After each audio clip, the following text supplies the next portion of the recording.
오늘은 교회 절기상으로는 사순절 두 번째 주일이 되고 또 사회적으로는 3.1절 107주년이 되는 날입니다. 기독교가 3.1 운동에 어떤 영향을 끼쳤으며 또 기독교인이 가져야 할 국가관이 무엇인지 예수님 말씀을 통해서 우리가 잘 배워서 하나님이 우리에게 주신 우리 나라를 사랑하고 또 잘 지켜서 후손들에게 길이길이 물려줄 수 있는 그런 우리 성도들이 되었으면 좋겠습니다. 한국갤럽 여론조사 기관에서 3.1 운동을 3.1절을 앞두고서 전국에 있는 성인 남녀 1000명을 대상으로 3.1 운동이 언제 일어났는지 아십니까? 하고 물었더니 10명 중에 3사람만 알고 7명이 모르더라는 것입니다. 70%가 3.1 운동이 언제 일어났는지를 모르고 있다 하는 결과가 나와요. 한국인의 역사 인식이 어느 정도인지를 알 수 있습니다. 일본은 가짜 역사를 만들어서도 학생들의 교과서에 실어가지고 다음 세대에 가르치고 있습니다. 우리나라는 36년 동안 일본의 나라의 주권을 다 빼앗기고 우리말, 우리 글도 사용하지 못한 그 치욕과 압제를 당하고서도 그날의 역사를 너무나 쉽게 잊어버리는 것 같아서 매우 안타까운 마음이 듭니다. 우리나라의 사학자요 언론인이요 또 독립운동가였던 신채호 선생이 이런 말을 했습니다. 역사를 잊은 민족에게는 미래가 없다. 그런 말을 했습니다. 그리고 또 그는 이런 말을 합니다. 자신의 나라를 사랑하려거든 역사를 읽을 것이며 다른 사람에게 나라를 사랑하게 하려거든 역사를 읽게 할 것이다. 이런 말을 했어요. 역사를 알아야 나라를 사랑할 수 있기에 역사를 가르치는 것이 나라를 사랑하게 하는 것이라 그런 말입니다. 이스라엘이 2000년 동안 나라 없이 지냈으나 그 민족이 없어지지 않은 것은 성경의 민족 역사를 잊지 않고 늘 가르쳤기 때문입니다. 유대인들은 절기가 되면 그 절기 때 가정에서 가장이 모든 식구들을 다 불러 모아 앉혀놓고 성경에 있는 이스라엘 민족의 그 역사에 대해서 그저 귀에 못이 박히도록 가르치는 거예요. 똑같은 얘기지만 계속해서 반복해서 가르치는 거예요. 그게 대대로 이렇게 이어져 오기 때문에 2000년의 세월 동안 땅 없이 온 세계에 뿔뿔이 흩어져 살았으나 그 민족이 역사상에서 없어지지 않았어요. 역사의 교육이 이렇게 중요한 것입니다. 우리나라가 일제 식민지가 되는 과정을 보면 러일 전쟁에서 승리한 일본이 이제 우리 대한민국을 강점하기 위해서 강압조약을 요구합니다. 첫째는 1905년 11월 5일에 을사늑약을 체결하게 되죠. 대한제국의 외부 대신 박재순 그리고 일본 제국의 주한 공사였던 하야시 곤스케 이 두 사람에 의해서 이 강압조약이 체결이 됩니다. 이 조약에서 한국의 모든 외교권을 일본이 다 빼앗아갑니다. 이 당시 한국의 내각 장관이 8명이 있었는데 3명이 이 조약에 반대를 하고 5명이 찬성을 했습니다. 그래서 고종 황제가 여기에 서명을 하지 않았습니다. 그런데도 일본이 일방적으로 이걸 공포를 했습니다. 그리고 세계 언론에 대해서는 한국에 대해서 이렇게 알리게 됩니다. 한국 민족은 미개하고 열등한 민족이어서 일본이 도와주고 가르쳐주지 않으면 자립해서 살아갈 수가 없다. 이렇게 주장을 하게 됐습니다. 두 번째 조약이 1910년 8월 22일에 한일 합병 조약이죠. 한국의 그 당시 총리였던 이완용이 일본 통감 데라우치와 조약을 맺습니다. 순종 앞에서 형식적으로 의전을 갖추어서 조약을 하는 것 같았지만 일본은 만일을 대비해서 헌병대 한 개 대대를 온 궁전을 다 에워싸고 포위를 한 상태에서 강압적으로 그렇게 조약을 하게 됐습니다. 이 한일 합병 조약에 8가지 조항이 있는데 그 중에 제1조가 이런 내용입니다. 한국 황제 폐하는 한국 정부에 관한 모든 통치권을 완전 또는 영구히 일본 황제 폐하에게 넘겨준다 하는 이런 조항입니다. 이것은 나라를 통째로 영구히 가져가겠다 하는 것이죠. 이런 조약에 총리 이완용이 서명을 했습니다. 그래서 일본은 이 서명이 알려지게 되고 하면 서울 시민들의 폭동이 일어날까 두려워서 즉시 공포를 하지 못하고 일주일 후에 8월 29일 날 이걸 발표하게 됩니다. 이제 우리는 이런 수치스러운 역사를 절대로 잊어서는 안 될 것입니다. 어느 때보다 역사를 잊은 민족에게 미래가 없다는 신채호 선생님의 그 말을 우리가 가슴에 깊이 새겨야 할 때입니다.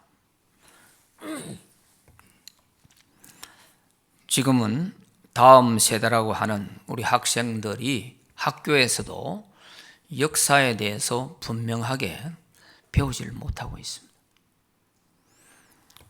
정치적인 이런 논리에 의해 가지고 교육마저도 학생들에게 제대로 가르치지를 못하는 이런 오늘날의 우리 교육 현장의 현실입니다.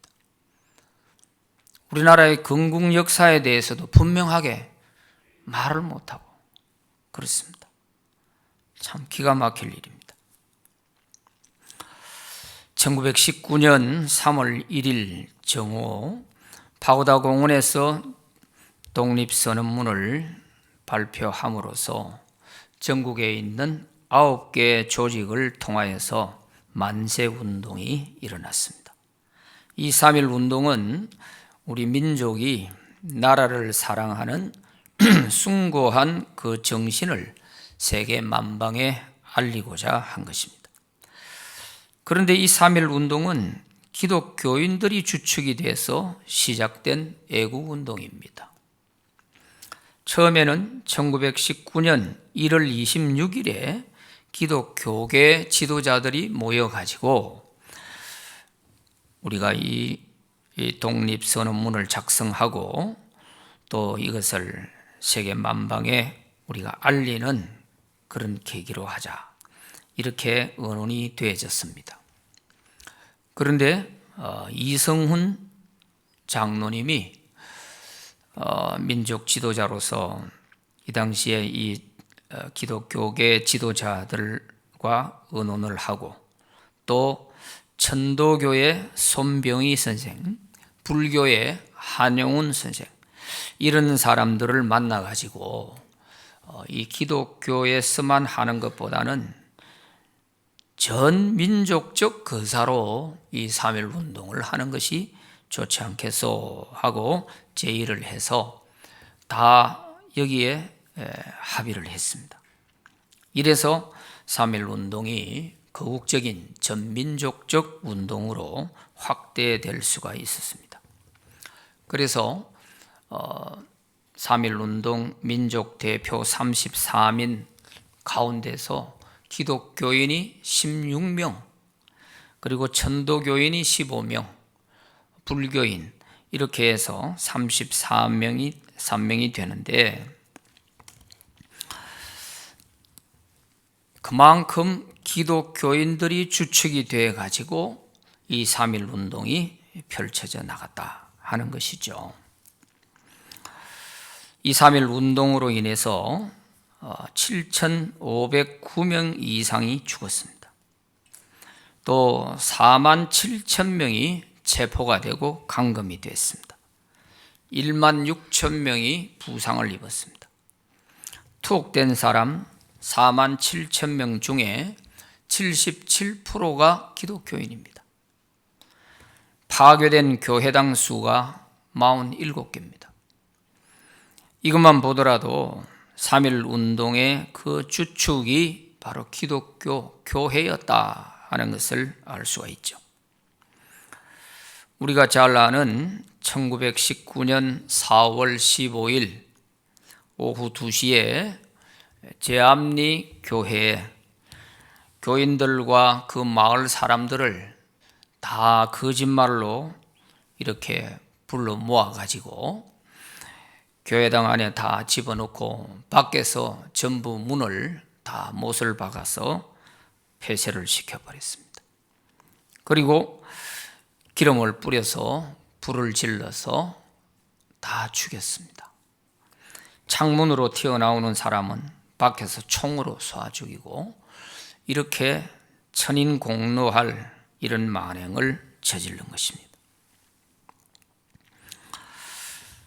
우리가 이런 일을 모르니까, 역사를 모르니까 지금 이렇게 쉽게 잊어버리는 거 아니겠어요? 우리 성도들은 특별히 나라를 위해서 정말 3.1 운동의 교회가 얼마나 희생이 되고 또 어떤 정신을 가지고 이 나라를 되찾기 위해서 애를 썼던가 하는 것을 우리 성도들은 잊어서는 안 됩니다. 알아야 되는 거예요. 맨날 은혜 복 하고만 앉아 있을 것이 아니고, 나라가 어떻게 흘러가는지를 보고 나라를 위해서 기도하고 나라를 위해서 우리가 역사를 알고 정신을 차리고 대비해 나가야 이 나라를 지킬 수가 있는 것이죠. 정치인들의 말만 듣고 가만히 앉아 있다가는 어느 날 우리 신앙이고 뭐고 다 잃어버리고 말 것입니다. 유대인들은 독일 나치에 의해서 600만 명이 학살을 당했습니다. 그것을 잊지 않기 위해서 유대인들은 전쟁 기념 박물관을 만들었는데, 그것이 야드바셈이라고 하는 바로 이 전쟁 기념 박물관입니다. 이스라엘 가는 분들은 다 여기 한 번씩은 다 들려보게 되죠. 여기 안에 다 들어가서 살펴보면 학살된 그 유대인들의 그 모든 참상을 한눈에 다 볼 수 있도록 만들어 놨어요. 비참하기 짝이 없어요. 그 당시 발굴된 그런 모든 그 신발부터 시작해서 의복, 유골 전부 다 그대로 다 사안한 걸 볼 수 있어요. 희생된 사람들의 사진을 찾은 것만큼은 다 이렇게 또 전부 붙여놨어요. 그리고 다 둘러보고 마지막에 나오게 되면 그 뒷문 퇴로의 기둥에다가 이런 글을 새겨놨습니다. 우리는 용서한다, 그러나 잊지는 않는다 하는 그런 글귀를 새겨놨습니다. 용서는 하되 역사를 잊지는 않아야 똑같은 일이 다시 되풀이되지 않기 때문이죠. 저런 이스라엘이기 때문에 그래서 지금도 저 이스라엘은 생존의 문제를 가지고 전쟁을 하고 있는 거예요. 왜 이스라엘이 계속 그 중동에 있는 여러 나라들하고 저렇게 하냐 하는 이것은 자기들의 생존 문제이기 때문에 그런 거예요. 이스라엘은 여자들도 전부 군대 갑니다. 전부 군대 복무 다 해야 돼요. 그럴 정도로 나라를 위해서라면 물불을 안 가리죠. 왜? 생존이 달려 있으니까. 2000년 동안 나라 없이 떠돌이 생활 해봤잖아요. 그래서 저들이 왜 저렇게 하는지를 역사를 알면은 이해가 되죠. 그렇다면 오늘 우리 그리스도인들은 어떻게 나라를 사랑해야 될까 하는 것입니다. 나라를 사랑하는 방법에는 여러 가지가 있을 것입니다. 기독교인으로서 우리가 성경적인 근거에 의해서 나라를 사랑할 수 있는 방법 3가지 소개해 드립니다. 첫째는 나라를 위해 기도하는 것입니다. 기독교인의 나라 사랑의 첫걸음이 기도입니다. 흥분만 해가지고 혈기만 가지고 되는 것은 아니에요. 기도할 때 하나님께서 이 나라를 어떻게 하실는지 하는 그것을 알아야 돼요. 민족의 죄악을 회개하고 하나님 앞에 범죄한 것을 철저히 회개하고 기도할 때 하나님께서 이 나라를 지켜주시는 거예요. 하나님이 다스리는 나라가 되게 해야 되는 거죠. 성경에도 신앙의 위인들을 보면 다 나라를 위해서 기도하는 사람들이었습니다. 예수님도 나라를 위해서 기도하셨습니다. 예수님은 인류를 구원하러 오신 분이시지만 자기가 태어나서 자란 이스라엘 나라를 사랑하셨고 자기 민족을 사랑하셨습니다. 그래서 어떻게 해서라도 이스라엘이 회개하고 하나님 앞에 바른 길로 가도록 가르치고 책망도 하셨습니다. 그러나 듣지 않고 점점 빗나간 길을 가는 이스라엘을 보시고서 예수님이 눈물을 흘리시기도 하셨습니다. 오늘 본문에 보면 예수님이 십자가를 지기 위해 예루살렘으로 올라가시다가 예루살렘 가까이 오셨을 때 그 벳박의 언덕에서 내려다 보이는 예루살렘 시내를 보면서 우셨다 그랬습니다. 그렇게 기도하며 말씀을 전해도 받아들이지 않고 완악하여 멸망의 길로 달려가는 이 이스라엘을 생각하면서 예수님이 눈물을 흘리신 것입니다. 복음서에서 예수님이 눈물을 흘리신 기록을 3번 볼 수 있는데, 첫째는 요한복음 11장 35절에 보면 나사로가 죽었을 때 예수님이 우셨습니다. 사랑하는 이의 죽음 앞에서 연민의 눈물을 흘리셨습니다. 두 번째는 겟세마네 동산에서 십자가를 앞에 놓고 기도하실 때 통곡하며 우셨습니다. 히브리서 5장 7절에 보면 그는 육체에 계실 때에 자기를 죽음에서 능히 구원하실 이에게 심한 통곡과 눈물로 간구와 소원을 올렸고 그의 경건하심으로 말미암아 들으심을 얻었느니라. 이런 말씀을 볼 수 있습니다. 세 번째는 오늘 본문에 나오는 나라를 사랑하는 마음에서 눈물을 흘리신 것입니다. 3.1 운동에 가담했던 기독교인들은 모두 기도하는 애국자들이었습니다. 감옥에서도 기도하고 교회에서도 기도하고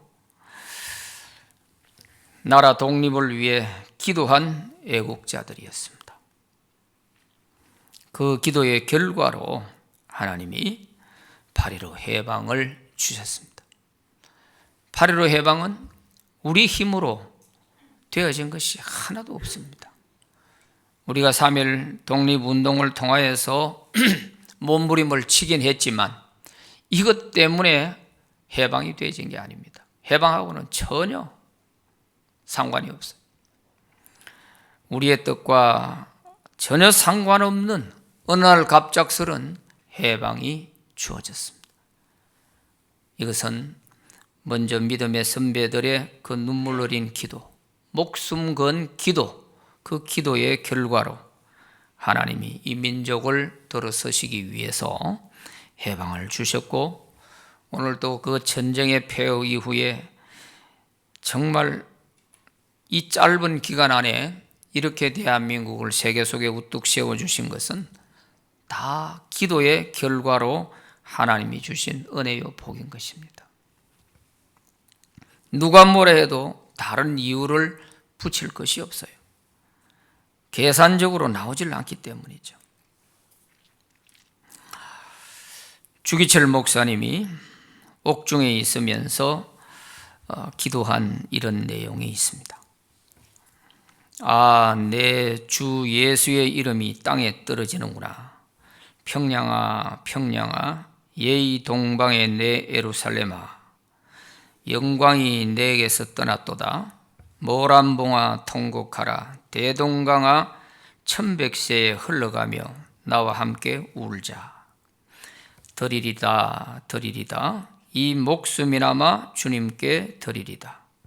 칼날이 나를 기다리느냐? 나는 저 칼날을 향하여 나아가리라. 누가 우리를 그리스도의 사랑에서 끊으리요? 아무도 우리를 우리 주 예수 그리스도 안에 있는 하나님의 사랑에서 끊을 수 없으리라 하는 이런 기도문을 볼 수 있습니다. 감옥 안에서도 자기 가정 식구들보다도 나라를 위해서 슬퍼하며 평양아 평양아 예의 동방의 내 예루살렘아 하는, 평양이 우리 대한민국 기독교 역사의 예루살렘입니다. 가장 복음이 번창했던 곳이 바로 평양입니다. 이 평양의 복음이 한창 불타고 있을 때에는 주일날 시장에 문이 전부 닫히고 장사를 하나도 안 했다고 그래요. 그럴 정도로 복음의 도시가 바로 평양이었습니다. 벌써 주기철 목사님은 감옥에서 앞을 내다본 거죠. 마치 오늘 본문에 예수님께서 예루살렘아 예루살렘아 하면서 눈물을 흘리시는, 통곡하시는 그 주님의 심정을 마치 주기철 목사님을 통해서 보는 것 같지 않습니까?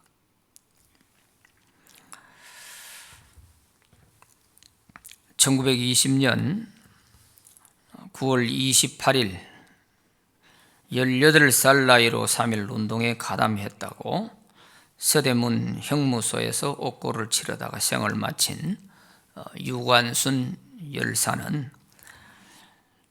순교자인 동시에 순국자였습니다. 그는 어려서부터 천안 매봉교회에서 신앙생활을 했습니다. 지금은 이 교회가 기념관으로 됐습니다. 매봉교회에서 믿음이 자랐고 목사님의 설교를 통하여 십자가 신앙으로 구원받은 성도는 십자가 신앙으로 민족을 섬겨야 한다 하는 이 말씀에 감동해서 3.1 운동에 가담하게 되었습니다. 그사 직전에 유관순의 기도문이 천안 매봉산 이 기념관에 적혀 있습니다. 그 기도문을 보면 이렇습니다. 18살 소녀가 3.1 운동 만세 직전에 하나님께 이렇게 기도한 것입니다. 하나님이시여, 이제 시간이 임박하였습니다. 원수 일본을 물리쳐 주시고 이 땅에 자유와 독립을 주소서. 내일 거사할 각 대표에게 더욱 용기와 힘을 주시고 이로 말미암아 이 민족의 행복한 땅이 되게 하소서. 주여, 같이 하시고 이 소녀에게 용기와 힘을 주옵소서. 대한독립 만세, 대한독립 만세. 이런 기도문이 적혀 있습니다. 그는 감옥에서도 하루도 쉬지 않고 우리나라의 독립을 위해서 기도했습니다. 이런 신앙의 선배들 기도로 오늘 우리가 자유를 누리고 있다는 것을 잊어서는 안 됩니다. 우리는 이것만 누리고 다 망가진 나라를 다음 세대에게 물려줘서는 안 되지 않습니까? 이런 은혜를 우리가 누렸으면 우리가 더 정신 차리고 이 나라를 똑바로 지켜서 다음 세대에게 물려줘야죠. 두 번째는 죄를 회개하고 정의롭게 사는 것이 나라를 사랑하는 것입니다. 예수님의 첫 메시지는 회개하라 천국이 가까웠다 하는 말씀입니다. 백성들도 죄를 회개해야 하지만 나라의 지도자들에게 예수님이 회개를 더 많이 촉구하셨습니다. 그러므로 개인이나 나라가 잘 되려면 죄에서 벗어나 정의로운 사람이 많아야 하는 것입니다. 잠언 14장 34절에 보면 공의는 나라를 영화롭게 하고 죄는 백성을 욕되게 하느니라 그랬습니다. 정의로운 사람, 바르게 살려고 하는 사람이 많아야 나라가 바로 되는 것입니다. 바른 소리 하면 완전히 왕따가 되고 매장이 되어버리는 이런 사회가 되면 희망이 없는 것이죠. 안창호 선생은 미국에서 활동할 때에 우리 대한민국 국민에게 늘 자주 교훈한 말이 있습니다. 거짓말하지 말고 한 번 약속한 것은 손해를 보더라도 신용을 지켜라 하는 이 이야기를 한국 사람들에게 많이 했다고 합니다. 그래서 첫째는 한국인의 상점에는 물건을 안심하고 살 수 있다 하는 인식을 주고, 두 번째는 한국인의 노동자는 믿고 일을 맡길 수 있다 하는 인식을 주고, 세 번째는 한국인의 약속은 믿을 수 있다 하는 이 세 가지의 신용을 얻으면 우리도 돈 벌 수 있고 남에게 대접도 받을 수 있을 뿐더러 우리 민족 전체의 명예를 높일 수 있다 하는 이런 교훈을 했다고 합니다. 나라를 사랑하는 것이 큰 것도 있지만 어떻게 보면 우리 한 사람 한 사람이 내 주어진 위치에서 정의롭게 바르게 죄를 떠나서 바르게 살아가는 이런 사람이 많아야 되는 거예요. 안 되는 나라는 안 되는 이유가 있는 거예요. 망하는 나라는 망하는 이유가 있는 거예요. 백성들이 부패하고 썩어졌기 때문에 그런 거예요. 월남이 왜 망했습니까? 무기가 부족한 게 아닙니다. 미국에서 개발한 모든 신무기는 월남에 가가 전부 실험을 한 그 실험 현장이 월남입니다. 그런 신무기를 다 대주고 하는데도 왜 월남이 망해요? 그런 무기 주면은 북쪽 월맹에게 무기를 팔아먹는다는 거예요. 군 수뇌부에 있는 지도자들이 그렇게 타락해버린 거예요. 그런데 어떻게 그 나라가 살아날 수 있겠어요? 그래서 정말 큰 거는 큰 것대로 우리가 또 해야 될 거 있지만 우리 한 사람 한 사람이 이런 바른 정신을 가지고 대한민국 국민이라고 하는 자부심을 가지고 해외 나가든 어디에 나가든 정말 나라를 사랑하는 마음으로 우리가 바르게 행동하는 이것이 어떻게 보면 나라를 사랑하는 데 큰 역할을 할 수가 있는 거예요.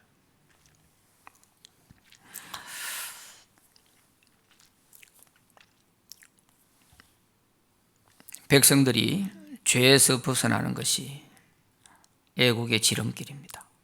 가정과 나라의 흥망성쇠도 다 죄 때문입니다. 소돔과 고모라가 망한 것도 의롭게 사는 10명의 사람이 없어서, 하나님이 찾으시는 10명의 의인이 없어서 결국 소돔과 고모라가 망했습니다. 노아 시대 인류가 다 멸망한 것도 죄가 가득했기 때문에. 오늘 본문에서 예수님께서 예루살렘을 보시고 눈물을 흘리신 것도 죄에 빠져 멸망길로 미친 듯이 달려가는 저 유대 백성들을 보면서 불쌍해서 눈물을 흘리시는 거예요. 곧 자기들 눈앞에 다가올 그 참혹한 현실이 예수님 눈앞에서는 훤히 보이니까 그래서 눈물을 흘리시는 거예요. 마태복음 23장 37절에 보면 예루살렘아 예루살렘아 선지자들을 죽이고 너에게 파송된 자들을 돌로 치는 자여, 암탉이 그 새끼를 날개 아래에 모음같이 내가 내 자녀를 모으려 한 일이 몇 번이더냐. 그러나 너희가 원하지 아니하였도다. 그랬습니다.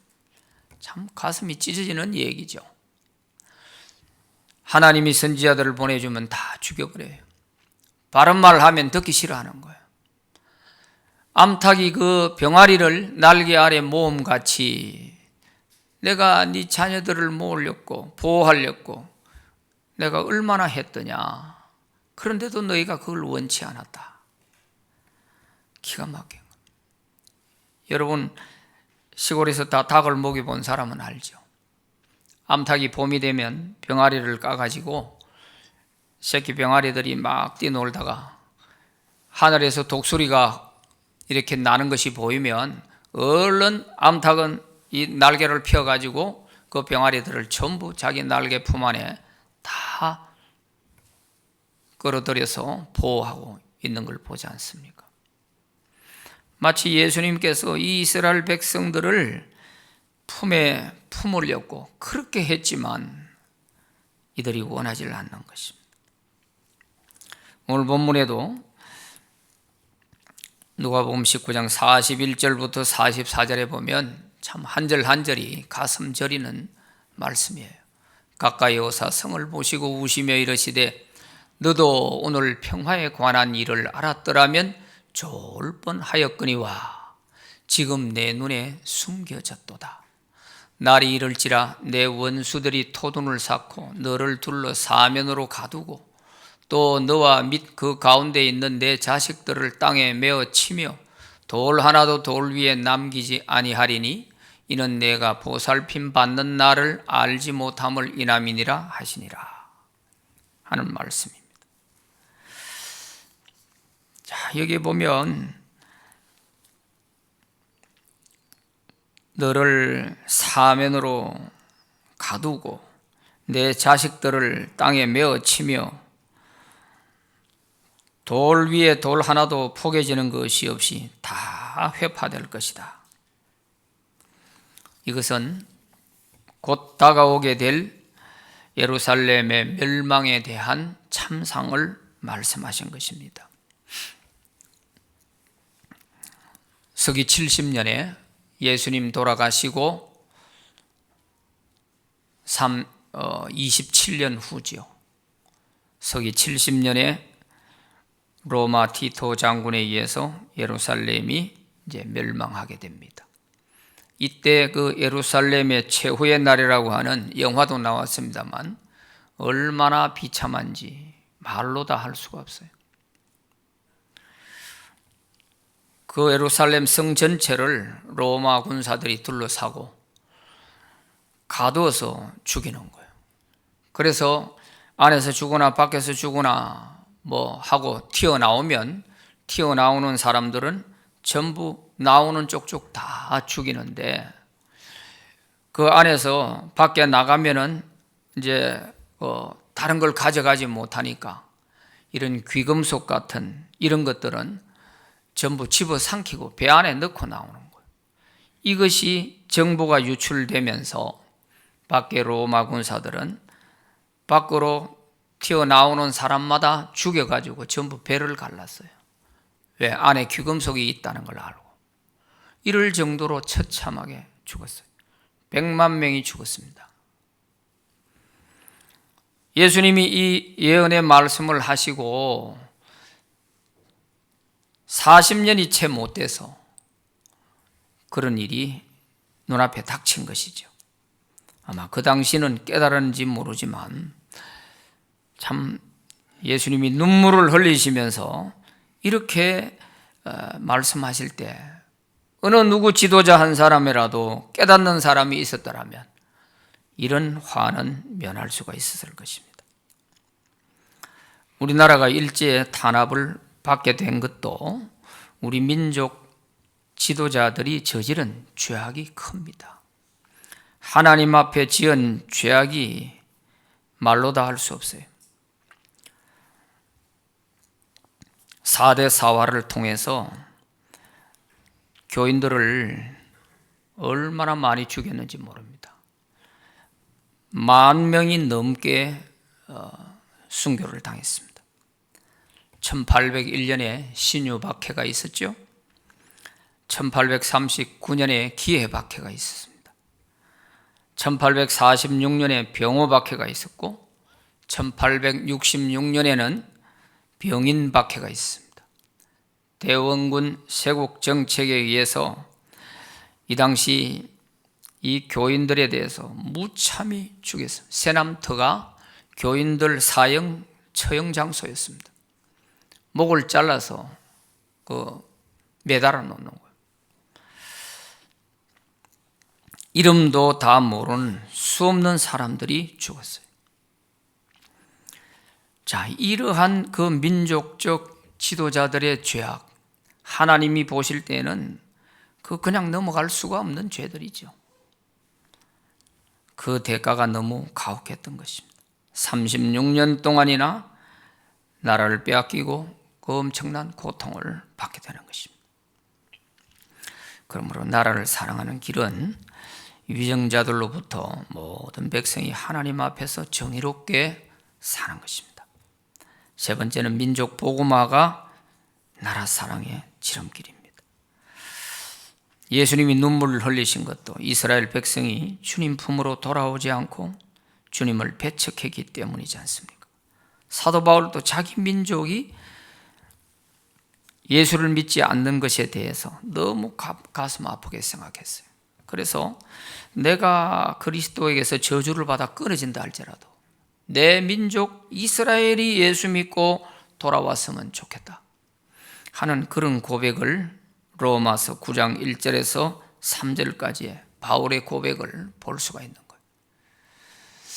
내 자신이 저주를 받아 그리스도에게서 끊어진다 할지라도 이스라엘이 회개하고 돌아왔으면 좋겠다. 이게 바울의 소원이었어요. 미국 청교도들은 신앙의 자유를 찾아갔을 때 제일 먼저 교회당을 짓고 그 다음에 학교를 짓고 자기 집을 짓고 이 순서를 예사롭게 생각하면 안 됩니다. 그래서 청교도들은 학교 10개 짓는 것보다 교회 하나 짓는 것이 더 중요하다 그런 말을 했어요. 왜냐하면 하나님 앞에 바로 서는 것이 중요하지 학교 많이 지어가 아무리 잘못된 교육 해봐야 그거 가지고 하나님 앞에 바로 설 수 있는 게 아니라는 것이죠.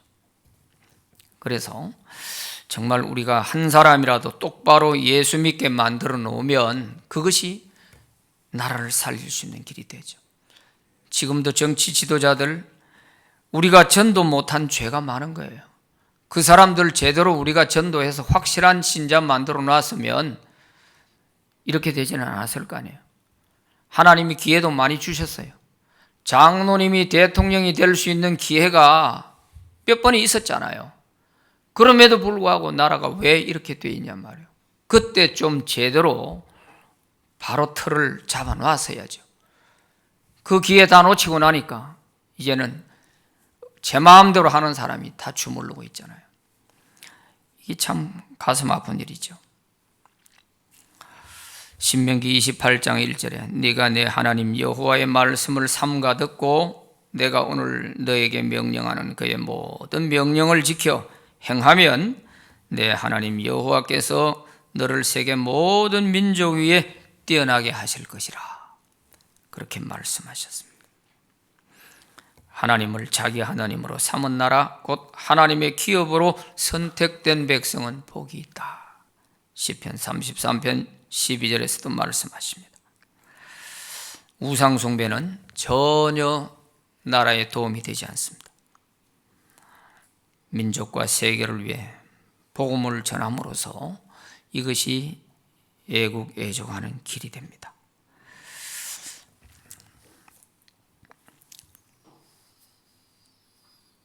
하나님께서 우리나라를 다스리시고 하나님이 우리나라의 주가 되실 때 우리 대한민국은 가장 아름다운 나라가 될 줄로 믿습니다.